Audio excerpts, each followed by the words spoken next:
to the Wealth Radar podcast, where we scan the landscape and navigate the noise of investing in personal wealth.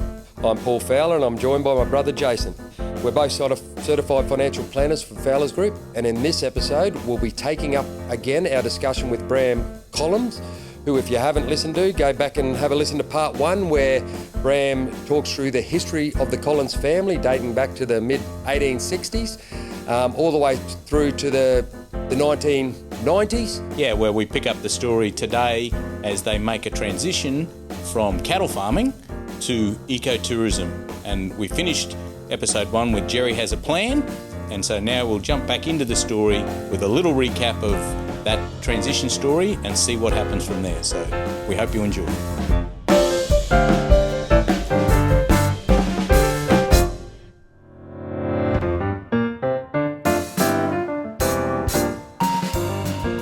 Bruce comes to Dad one day and he said, listen, you guys need to seriously consider whether you're going to run cattle or you're going to run tours, because I reckon there's a business here. Because in like 12 months, he took 1,000 people in an 8-seater troop carrier. Right. Wow. Like just out of the pub. Just out of the pub, right? Yeah. And so Dad decided in 88, right, we're going to do this thing. Sold those 2 leases. 89, when I'm in WA, he's bought Yarramulla. So we get home from WA at the end of 89, and we did a bangtail muster on Yarramulla Station. And as I'm going back to college in 1990, we now own Yarramulla. And so we've got all of the hollow sections of lava tube and the volcano. Mm-hmm. And we bought it on the understanding that the Queensland government had no plans of making a national park there, and it cost $1 million, right? So, not nothing. We gave it away, and then bought it back, right? Yeah. And so, it's significant investment, and we said to the Queensland government, it's not like we don't trust you, but we want this in writing that you're not going to change your mind. Mm. And they said no problem. So we got an agreement with them. In 1990, there's an election, and that mob got turfed out, and Wayne Goss gets in. Yep. And one of his election promises was, I'm going to double the size of national parks in Queensland. And we said, well, we're right, because look here, we got this document. And he said, well, we didn't sign that, so we don't have to honour that. And he said, and what's more, if you don't sell it to us, we'll resume it under the power of land resumption. It's leasehold property, and so we want it. And it was all about doubling the size of national parks. It wasn't about take what they need to preserve this feature. Yes. It was about let's get as much as we can. Mm. And thankfully, by that stage, the first thing we built was a 1,900-metre gravel airstrip. Yep. We spent over $1 million building a resort using train carriages. If you've been to Undara, everything is up on stumps. And that's not by accident, because we thought, should we ever have to leave this site, we want to leave it as natural as it was when we got here. So everything, the decks, the carriages, everything was on stumps, even the buildings we moved in. And so Dad had a plan. He was... he absolutely went out there for one reason, and that was to protect the lava tubes. Yep. And not knowing anything about tourism, he said, I couldn't live with myself if we turned our back and they got destroyed. He said, because didn't know anything about them, but he said, no one has what we have. This is special. So I come home from college at the end of 1990 with a diploma in farm business management. And national parks have decided they're going to take Yarramulla, and I was angling to be the station manager, and I thought, man, this is good. 100 square mile, not a drop of water on the place, bores, each bore has got a trap yard around it with a laneway back to the yards. I'm going to run this place with myself and 2 good dogs, Yeah. And all of a sudden it's gone. And Dad said, well, you can go and work for a pastoral company. But by that stage I wanted to work. I'd been away. I'd worked in America and Texas and been over to WA, and worked in every state of Australia except Tassie probably, and I thought, no, I want to get into the family business. And he said, well, the only job we got here at Undara is the gardener. And I thought, no, I've just been to college. I'll be the most educated gardener ever. Anyway, little did I know that it was part of a very, very clever plan. And I went from being the gardener to working in reception to working in the kitchen, scrubbing pots and picking up plates. And I worked in every asset, every facet of the business. And even he and I had a falling out in the early 90s, and I said, well, shove it up your jumper, I'm gone. And so I got angled by an uncle into the finance department, which did the books for Undara and 3 or 4 cattle properties at that stage. And all this time it was just building the knowledge and building the understanding. And you know, it took me 30 years, I reckon, or probably 25 years to become the managing director, and it was very clever. What sort of numbers when it was going strong when you were the managing director? So it started with 1,000 that first year from the pub, running 1,000 people. What sort of numbers of people would go through that place on an annual basis, roughly? Well, look, before Dad actually turned us on at Undara, there was a mob around called the Pacific Asia Travel Association, PATA, and they'd done a Northern Australian tourism study, and they reckon the Gulf Developmental Road, which is the road between the 40-mile scrub and Normanton, had about 100,000 vehicle movements a year on it in the 80s, right, in the late 80s. And Dad reckons, well, 100,000, Jesus, if we only got 2% of that, that's a profitable business. But understanding that where the lodge ended up was 15K off the Gulf Road. And there was nothing there. Like, there was nothing there. Like, the actual road that we used to use to go and check waters and stuff out there was the road in 1864 when the Collinses came up, when Bowen was, they said, look, there's too many people living up here, we need a more northern settlement. And so in 1864, a government surveyor by the name of Dalrymple found a safe harbour behind an island, and he said, this is the new northern seaport, and it was Cardwell. That was the establishment of Cardwell in 1864. Our ancestors blazed the trail from that western country to this new seaport. And in fact, if you have a look at the really old maps, there's 2 places where just west of Cardwell, that range is called the Sea View Range, and it's because it's the first place that Thomas and Charles Collins could see the sea as they were riding from the west, and that point is called Collins's Lookout. And there was a road put through, so the Collinses blazed it to there, and Dalrymple blazed it from Cardwell to Kennedy and up over the range where Blanco is. And that was used as the main highway until 1964. And so that road, where the railway carriages are sitting at Undara, they're sitting on that road. And that's how we got them in there. We just backed the trucks down. And in the original establishment of that resort, we cut down less than a dozen trees. And that was the plan. We wanted to keep the bush as natural as possible, because we figured the people that were coming to Undara grew up in the city and they had no idea, no concept of what it was like to live in the bush. And we didn't want a Hollywood outback. We wanted the real deal. And it was always Dad's big plan to present it as it was. You know. So how was before we get into the Savannah Guide, because I'm interested in like that where you're going and developing it, what role or place did the tubes play in your growing up? Like, were they a place that you were familiar with? Was it somewhere you would go and explore as a kid? Has it always been that Yeah, wide? yeah. Well, the station was about 20 mile south of where the lava tubes were. Mm-hmm. And that 20 mile was rough as hell. Like to drive out to that part of the station was a full day trip. You could almost ride a horse there quicker than drive a vehicle. Okay. So as far back as I can remember, the lava tubes are always part of my earliest memories. In fact, when I went to Georgetown in grade 3, I was telling the kids up there about these caves because we didn't call them lava tubes; they were just caves. I thought everybody who lived on a property had caves. Yeah. I thought it was a standard issue, you know.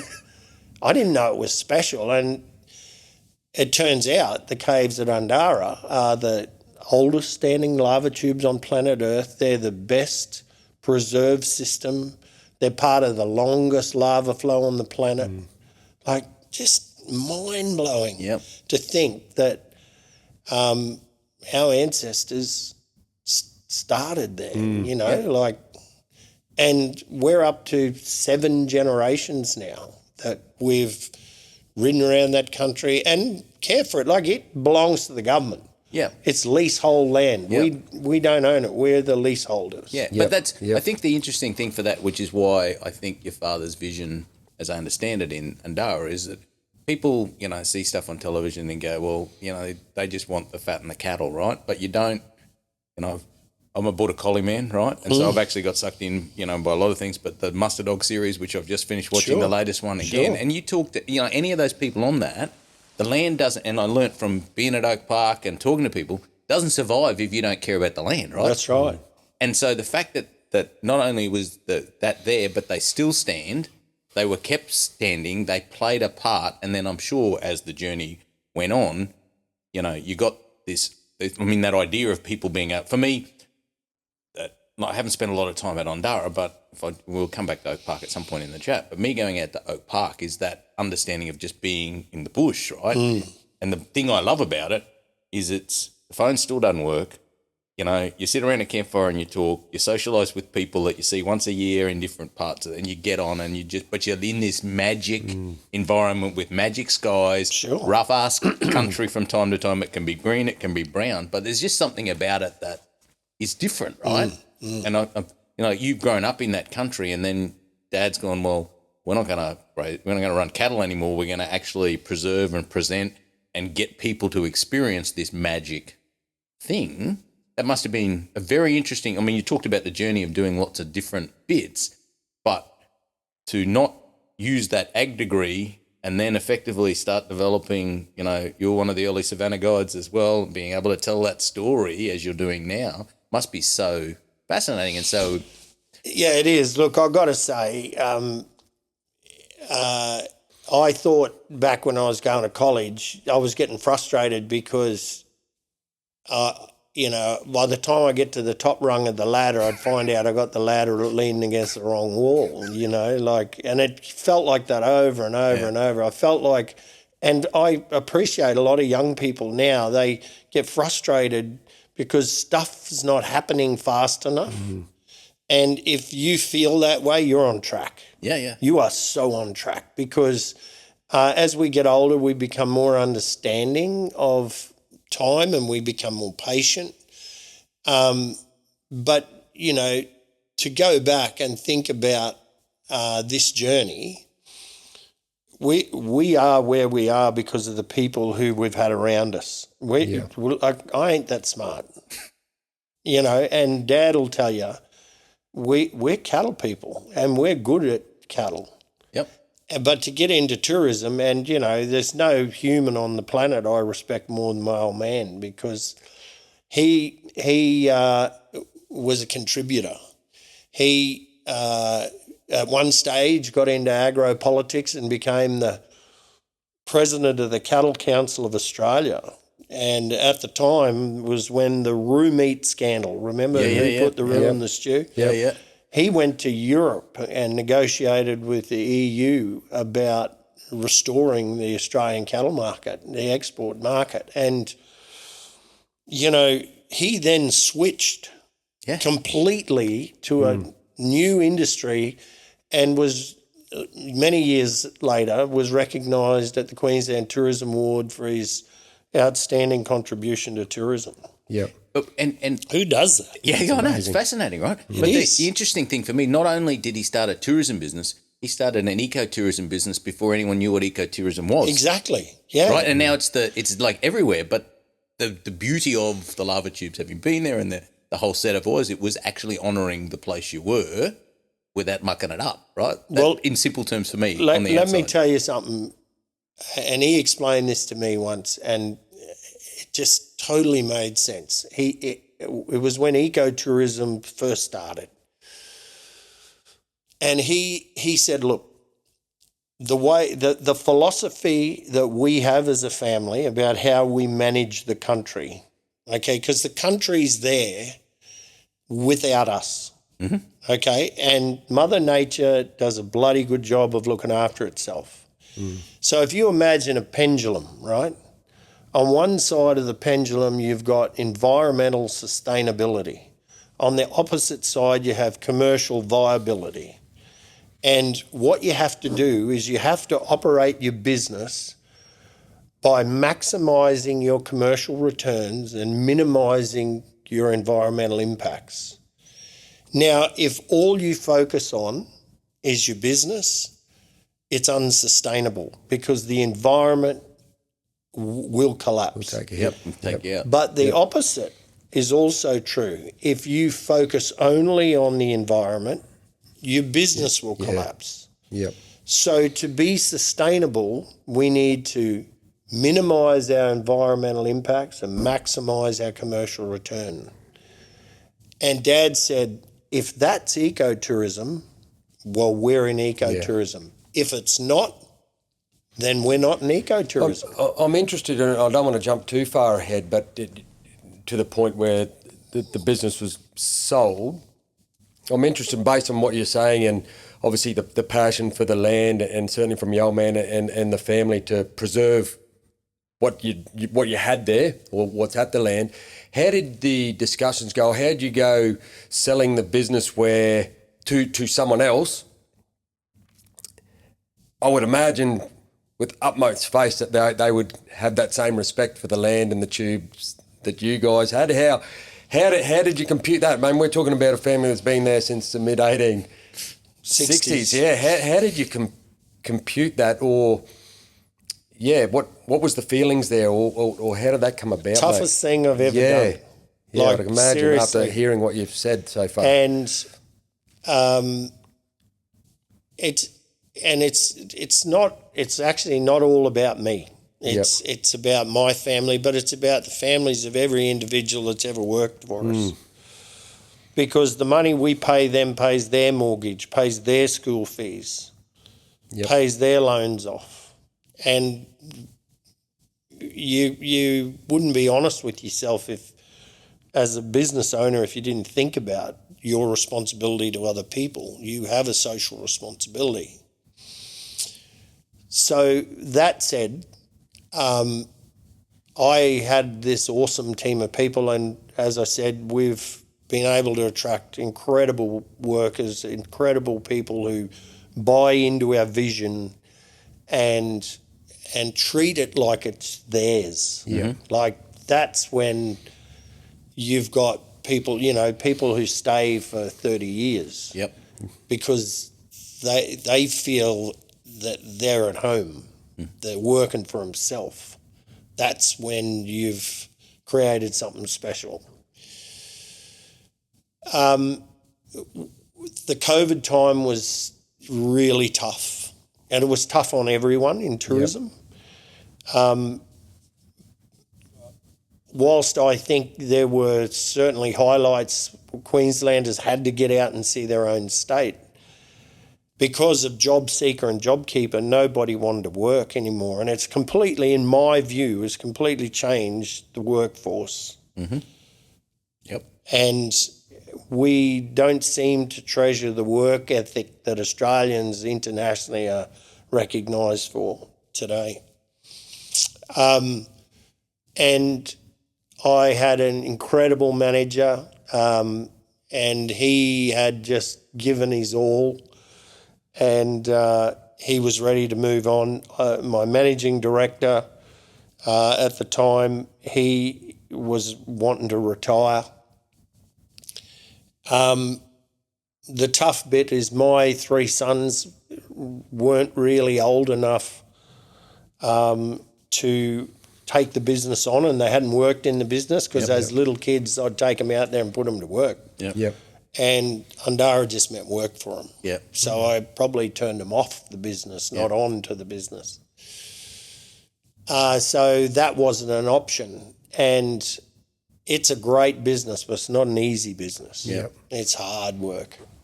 And for the amount of return we were getting, for the amount of effort we were putting in, you could do it easier.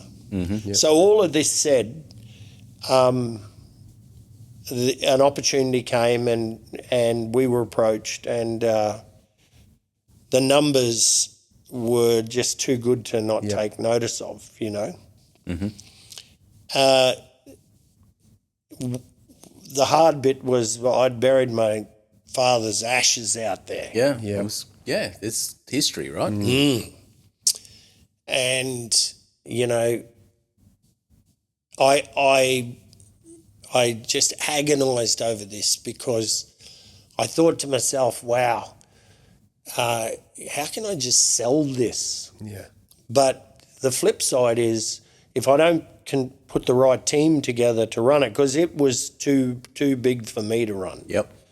It was I play a role, but I couldn't. Become a huge success, right? So it's suddenly bigger than one Yeah, person. I'd love to say it was all part of our plan, but it actually wasn't. Yeah. But it just grew, and I'm so proud of what we created. But often the hardest decisions, or the right decisions, are the toughest. Yep. Without a doubt. And I kept going back to if I get the right team, we can build on it. But if I don't get the right team, how am I going to feel if it goes broke? And that you got to look at both sides of the argument, you know. And the fact that my kids weren't knocking me down to get involved, I could see I could just buy myself a very heavy burden to carry for the next 10 or 20 years and maybe end up with less at the end of the day. And so for me, whilst it wasn't easy, this was the best option to care for my family. Yep. And I still have no regrets. And I'll tell you one thing I did do is I said I don't want to be that guy that sells and then whinges about the new owners. Because I've said to those guys, I said, it's theirs. If they choose to clear it all and build a nuclear power plant, that's their decision. It's not mine. Because what I sold was better when we left than When we started. Absolutely. Yep. Yep.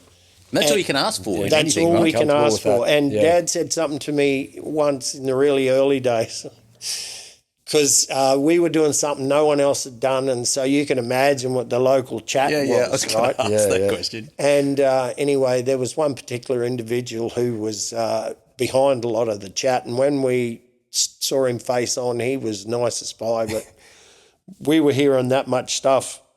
And being in my 20s at the time, I said, this easy, we'll just go and bash him and we'll be right, you know. And Dad said, look, understand something. People are going to talk about us if we succeed. They're going to talk about us if we fail. So no matter what we do, they're going to talk about us. He said, always remember this. People of integrity expect to be believed, and when they're not, they let time prove them right. Yep. Very wise words. Yeah, very wise words. And I've just, the reason I know that is because I've said it so many times, because we created something out there that we're fiercely proud of. We always, we were doing our best to look after the environment. We were doing our best to make a quid. and we're doing our best for the local community. And I reckon that's 3 ticks I'm bloody proud of. Mate, well done. I want to move on a little bit and touch on success with attitude. Yes. Before that, I do actually have one more thing. Yes. Music festivals out there. Yes. Tell us about that, mate. I mean, we've got to talk about that. How did that come about? Okay, How do you do that? When we first started, tourism in that part of North Queensland was June, July, August. Yep. And we'd make great money in those three months, 12 weeks. And for the rest of the year, you'd struggle, you know. And so we decided that we needed something to grow the numbers, grow the shoulders of our business. And, North Queensland, certainly once you get west of the Tableland, it's still a winter. It's busy in winter, and she's hard work for the rest of the year.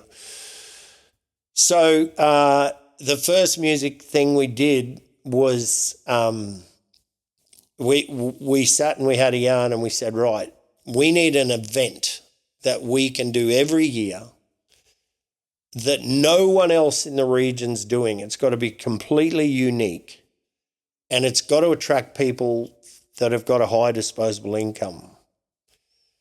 And we looked around and there were race meetings and rodeos and country music weekends and a cricket match down in Charters Towers and Reedy Brook Ashes and all of these things. So I'd heard of a opera in the outback down in the Flinders Ranges north of Adelaide. And they got Dane Kiri Takanawa to sing there, and they had 3,000 people turn up. Well, Undara Full was 300 people and no one was doing opera. So I said, let's give this a whirl. Yeah. And most of my management team said, that'll never work. And I'd read a book about Walt Disney, and Walt Disney had a theory that was most people are unsuccessful. So if you do what most people won't do, you will have what most people won't have. Yep. So when everyone said this is crazy, I thought we're onto something here. Yeah. And it grew very quickly to be the busiest weekend of our year.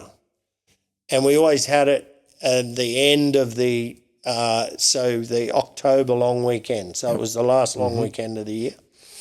And that became our weekend. And the reason we chose that was because there was nothing on anywhere else. Like Easter, you've got the Ainsley races. May Day long weekend, you got Mount Garnet. And so we didn't want to compete with another event. So we chose that, and it worked. So the first one was in 2001 and the final one was in 2017. And we saw how successful it was, and it really built our business at the end of the year. But we had this hollow at the start of the year. So I said, how about another festival? Oh, yeah. What do you want? And I said, well, let's have a jazz festival. Like, nobody's doing jazz out here. But there's great jazz in Cairns. There's great jazz in Townsville, and you can get it for free any night of the week. So for a few years, it was the Jazz and Blues Festival. And then I said, oh, well, look, forget the jazz. We'll do country rock and blues, because that's my genre. That's what I like, right? Country rock and blues.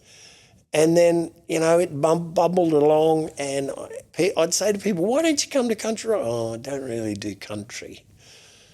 I thought, oh, come on. So we just dropped the country, and it became the Undara Outback Rock and Blues Festival, and it just hit went nuts. Went crazy.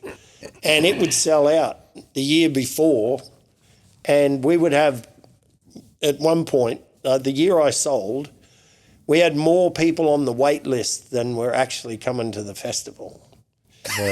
So we could have run 2 festivals, and I still run that festival for the new owners. So it's on the Anzac Day long weekend, and we do a dawn service out there, which is just I've hauntingly. never been able to get in yet. Yeah, I know.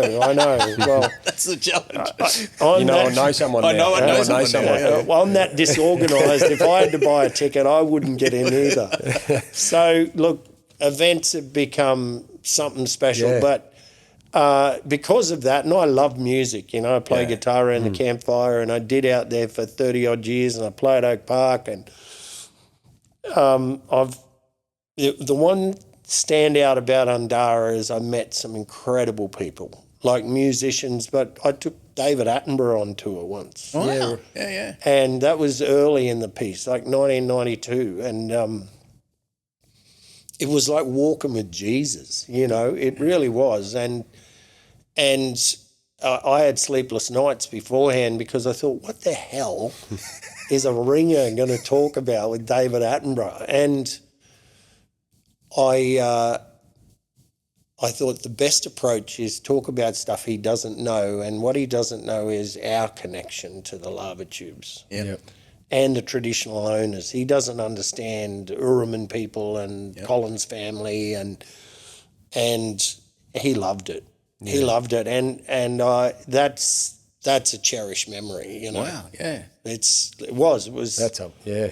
It was incredible, and cracking. look at him. You know, he's in his 90s. He's still going, and Still fascinating is, the world. what an inspiration, you know. And I guess there's a little bit of wanting to create legacies in us as well. But my dad would go, oh, no, there's not. We work, we do what we do.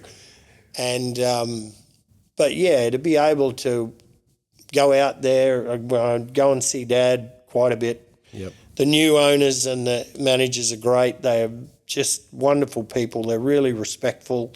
They treat us really well, and you know, I love working with them. And I said to them, you know, anything you need, just let me know. They said, do you want to work for us? I said, no. And I haven't woken up once going, geez, I wish I had to go to work. Just touching on something you said there about connection and people, right? I just want to touch on Oak Park. But that, for me, is that fascinating. When I first went to Oak Park, you know, probably 2009, 2010 or something like that, you know, my brother and Laura Darrell had been going out telling me about this place. And I love horses for a start, right? That was the initial attraction. How good's a horse race in the middle of the bush, right? Yeah. But once I got there, I went, man, horse racing's like the side benefit of it. Like, totally. This is, and the thing for me is the connection of the people, right? And how and like I'm a city slicker, right?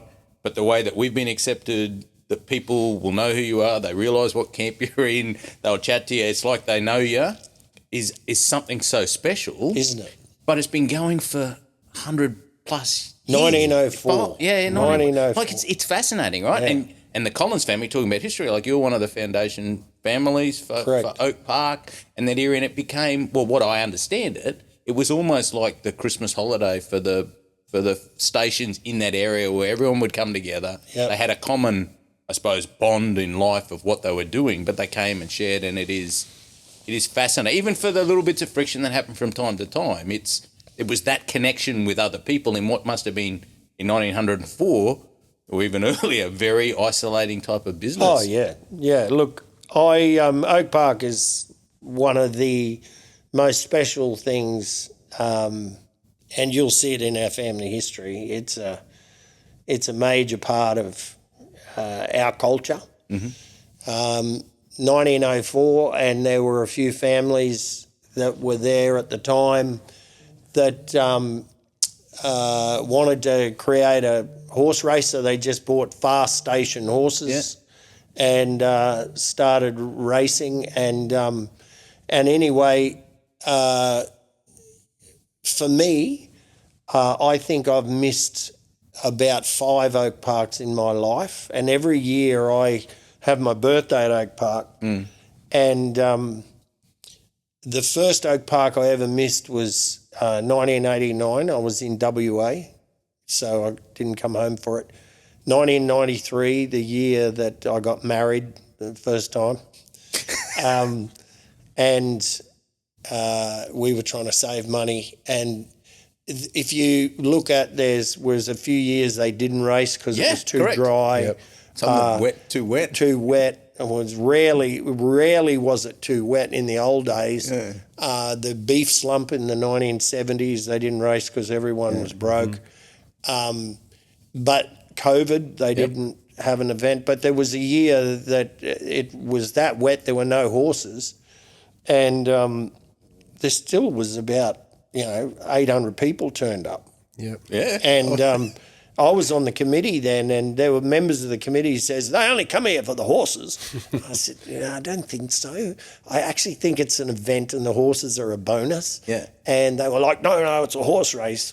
No horses, 800 people turn up. Go, do you still think it's all about the horses? Well, I mean, in recent years, we've actually had more where rain has been a problem, and people still turn up. I mean, that's right. I mean, you grew up with it, like, it was part of your history. The fascinating thing for me is that my kids went there for the first time when they were maybe 6 or 7. I remember Josh back in those days when there was less people. We actually allowed push bikes in the first couple of days, and he had a push bike and he rode up. And I remember getting dragged back into camp. We were staying at Toughen Up at Jimmy's camp at that time, and someone from Cardross or even Watershed or someone has seen Josh come off a push bike. Somehow they've known that he's in the camp that he's in, because I'm not sure he knew what it was, and walked him back in, and they've cleaned him up and walked him back, and I went, and now he's 25. That's right. He still plans holidays, and he plans holidays a bit, and over the year. The kids look forward to going at this. That is something so special. That is special, isn't it? Like, it's fascinating. And it's got, sure, we enjoy the horses, but we go there I go for a week and a bit now. Like, it's my happy place in the world. Yeah, 10 days a year. Yeah, it's fantastic. And yet, let's be honest, I was on the committee there for 10 years. My dad was on the committee. We were founding committee members as a family, and it's been part of our culture to, get involved. And it is an amazing place, and I think and you probably could answer this better than me, but the attraction is it's so unique. And the history and being able to connect to tradition. Absolutely. All right? So out there, and sometimes people who go every year don't understand because they become blasé with Oak Park. It's just the way it is. But what they're attracted to is the fact that there's this respected tradition, right? So 100%. And so you go out there and you want to go to the ball, you got to have a coat and tie. If you don't have a coat and tie, you can't get in. Yep. At the presentation, we will stand up and we will toast the king and we will toast Australia, okay? But I remember as a kid, they had a presentation in a presentation hall, and you'd get up there and there'd be long seats and everyone would sit in there and all be stacked in, and they'd stand up there and they'd, for he's a jolly good fellow, and they'd all sing that for every toast, every single opportunity, and you'd come out of there blind. Because, and all the grog was laid on and everything. For a lot of us, the first place we ever got inebriated was Oak Park. The first time you ever got loved was Oak Park, loved properly. So Oak Park was this. It was this social tradition, and still to this day, I cherish that. And as you said with your kids, our kids, Isaac's over in Canada at the moment, but we sit down at the start of every year, right? What are the dates of Oak Park? What are the dates of Rock and Blues? What are the non-negotiables we must be at? And Oak Park's there every year. And that sense of history, there's no place that I've been involved with that has that. And I tell, mates, you got to come out, you got to go to this place in the middle of the bush. If you're not there by Wednesday, don't bother coming, because it's not about the race. It's about you actually got to experience it. That's right. And we've been lucky enough that, be granted an ability to build a little camp there and whatever. And people said, and I went, no. But we put the structure, we put some money in, we built this structure, so we've got someone to go, and they go, well, what happens? I said, well, if we're nice people and we stay committed to the tradition and we're not idiots, we'll probably be allowed to come, and my kids will continue to be allowed to come. But the minute we're an idiot or a dickhead or whatever the case may be, they're going to shunt us. I remember the very first Oak Park I went to, and we used to be, Origin was on the Wednesday night. Yeah, how good was that? It was massive, right? It was insane. I like the volume of money that went over the bar and tickets was just incredible. And I remember coming out of there thinking there wasn't a single stink, right? There wasn't a blue. That's right. Like, there's rum drunk, there's whatever. And I remember reflecting on that because the minute someone would get a bit rowdy, someone would put their arm around them and they'd walk them back to camp and they'd put them to bed and they'd just come back. That's right. Right? And because if you were I remember one year someone went and broke in and they pinched some stuff and they literally put these kids, packaged them up, drove them to the highway and said, that's it, come back, find your way home. That's right. Like it's that belief in tradition and respect. I mean, you talk about it. It's respecting what's gone before. That's right. It's respecting what you've got now and respecting what you want to come in the future. That's right. And I can tell you, in all the years I've been in Oak Park, I count on one hand the number of fights I've seen. Yeah. You know, and that doesn't count for Mrs. boring it up her husband for not coming home, but there's been no punch ups. No, there just is. Get a bit rowdy and you tackle each other because we're men and do stupid stuff. You got to do. It's not standing up. Right? That's right. Got a responsibility. You got to wrestle. Yeah, exactly. So, mate, what with the? I mean, we got a bit sidetracked, but Paul talked about what you're doing now with speaking and whatever. So, give us a little bit of background of where that come from, and where the passion is. You said just respect there, and this is such a beautiful segue because I'll go back to the start. So 1999, I'm down here in Cairns. So I was working all through the company and we had a marketing office here. So they sent me down here and I started as the sales rep. And again, you know, I thought I was getting somewhere and bloody ladder's on the wrong wall again. Yeah. Little did I understand it was part of the training. So I became the sales rep. And I'd been a tour guide for a long time, so I knew the spiel intimately. So it was just using that to sell the product. And the beautiful thing about tour guiding is you're a storyteller. And if you can fabricate your story with emotion, people get involved and they take it on, you know. So I'm out working with this crazy dude who was the sales rep for Big Cat Green Island Reef Cruises. I know him really well. Trevor Tim. And everybody, Trendy Trev. Everyone knows Trendy Trev, right? What an incredible human being. Like, seriously. He and I just, as soon as we met, we just clicked. And we've been bloody best mates ever since. So we used to go out on the road together because he's selling a reef product, I'm selling an outback product.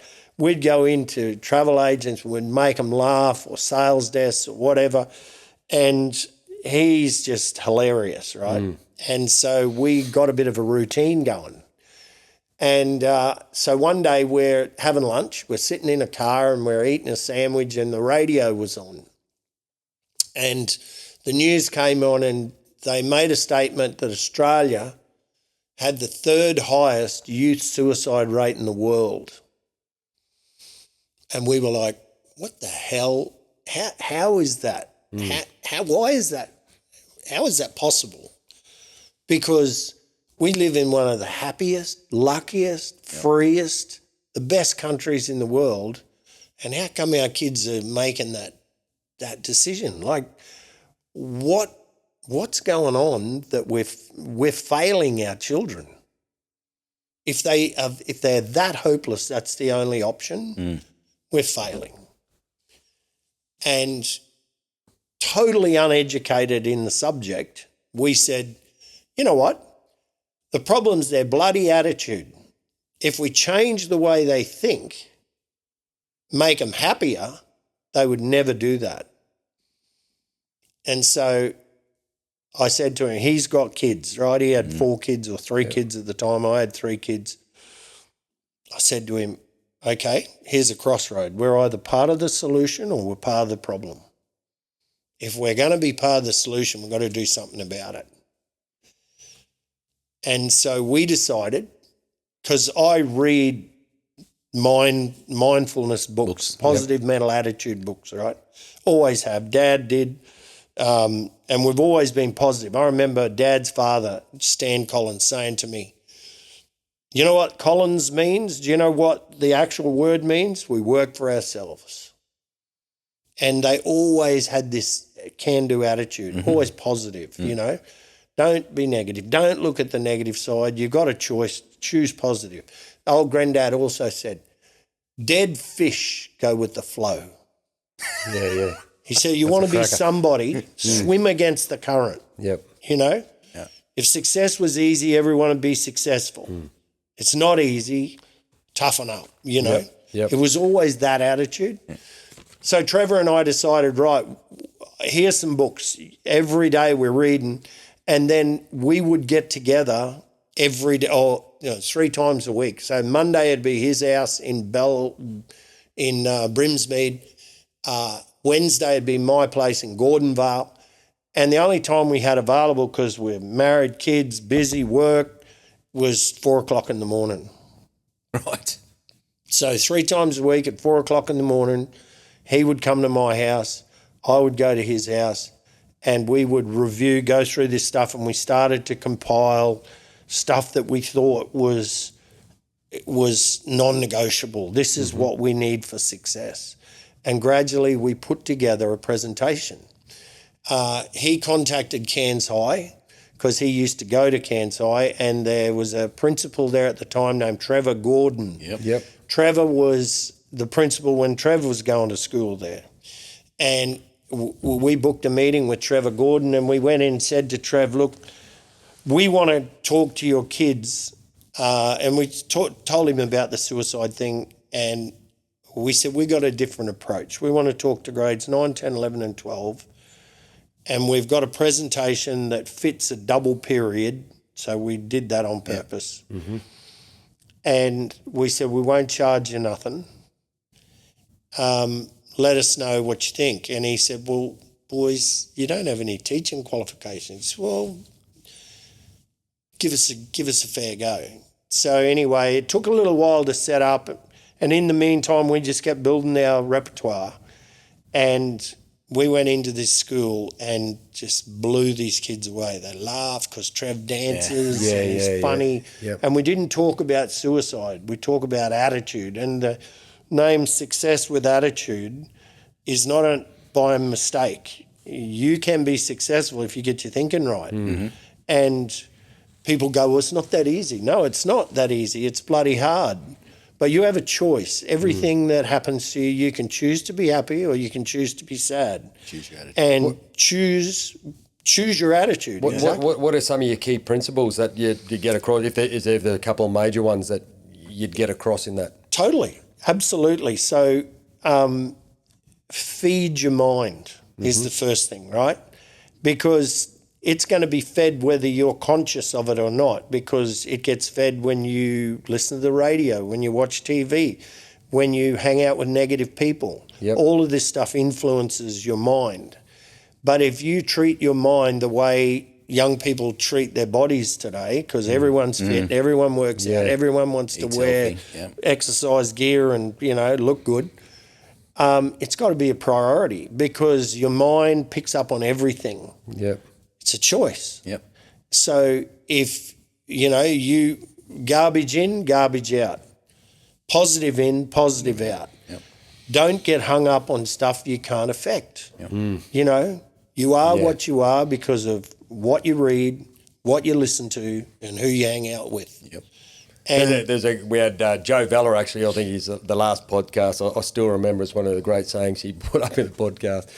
He said, you hang around shit people, shit sticks. Yeah, it's true. Don't know that you can say that in the schools, but it's 100% right. Yeah. It is 100% right. And what really was a transformation for our business was because when we first started, Trevor and I said, well, we're motivational speakers. We've got to wear suits, And so we turned up all flashes, look. And Trevor always says, when he gets that, I get dressed up, I look nice. When he gets that dressed up, people say, bro, you going to court or something, So one day we were out doing our repping and I didn't bring my change of clothes and we had this gig booked at a school and we said, look, bugger it, we'll just go in like this. And Trev spun the hat around. He had the hat on backwards. He put a basketball singlet over his work shirt.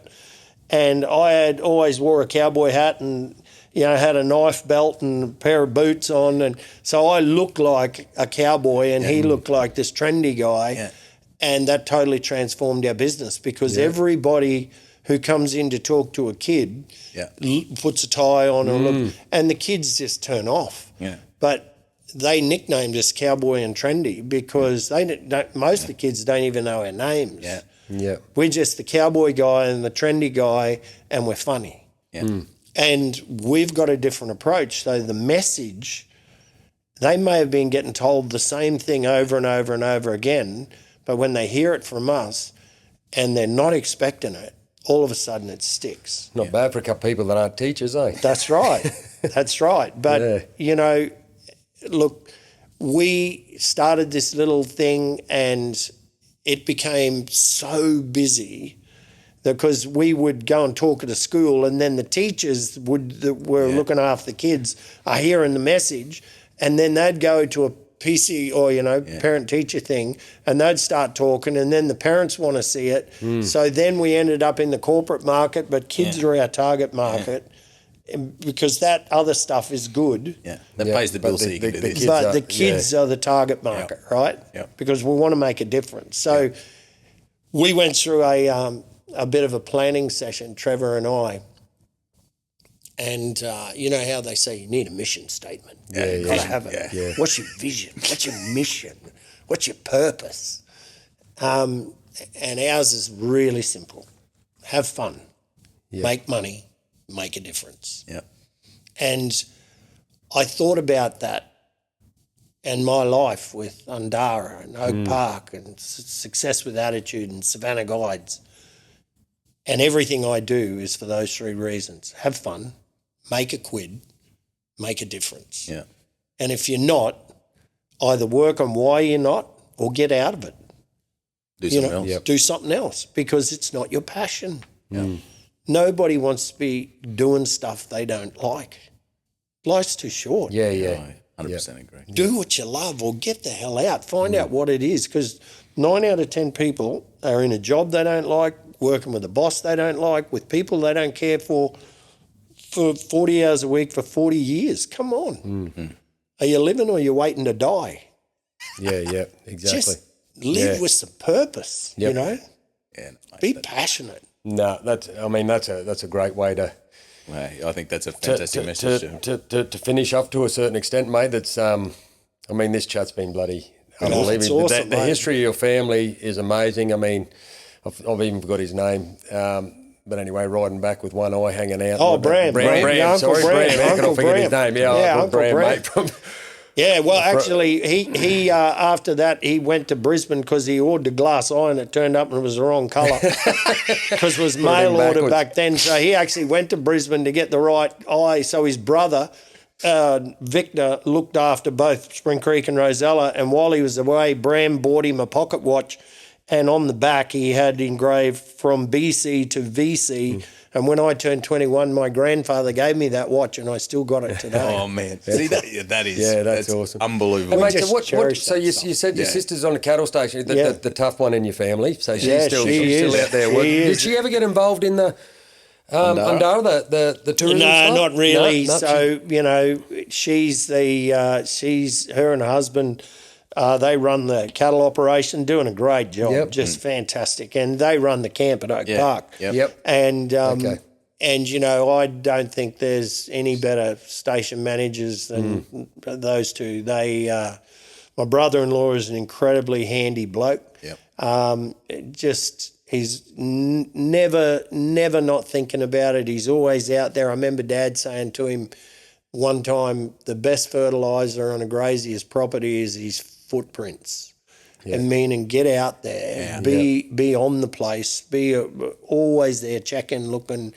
And he's one of the best station managers I've come across. Like, his work ethic is incredible, and he's a good dude. Yeah, and they're a good team. My sister, I know how I've lived with her longer than he has, and I know how tough she can be. Yeah. And I wouldn't send her in as my lead negotiator, if you know what I mean. Was it last year that she'd just fallen and done some serious damage? Yeah, and she's at didn't Oak come Park? to Oak Park. Yeah, didn't come. It's the come. first. Yeah, that's right. No, we were going, where is she? And they go, she had whoa. bleed on the brain and broken ribs and broken collarbone and dislocated back, hell. and Tough human thing. had a horse threw her on her head, and I said, Jesus, you're 60 this year. I said, too old to be riding horses.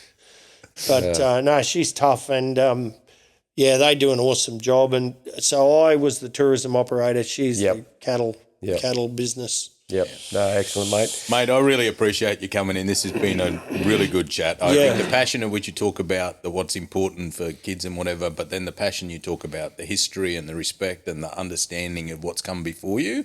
And I think the message about, like as you said with Undara, you leave it a better place than you started, I think is a really powerful for any. That's all we choose to do, right, is to leave the world a better place than we inherited. And if we can do that, we've achieved something and we've made a difference, which I think is so important. And be respectful to whoever, the land, the people, 100%. everyone you're around. 100%. Yeah.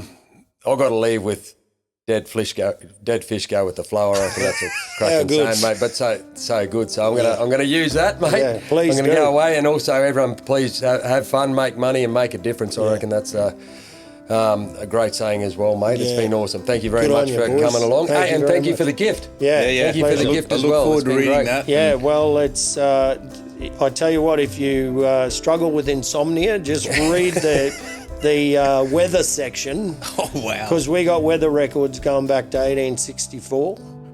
And, that'll fix your insomnia. Yeah. That's like we say to people, if you really need something to send you to sleep, read a PDF. So. That's right. Mate, good. I hope everyone's enjoyed the chat. And if you have, join us on the Wealth Radar Facebook page. Give us some feedback. We'll pass it on to Bram, and we really appreciate it. Thanks Good on you, boys. Cheers. Cheers.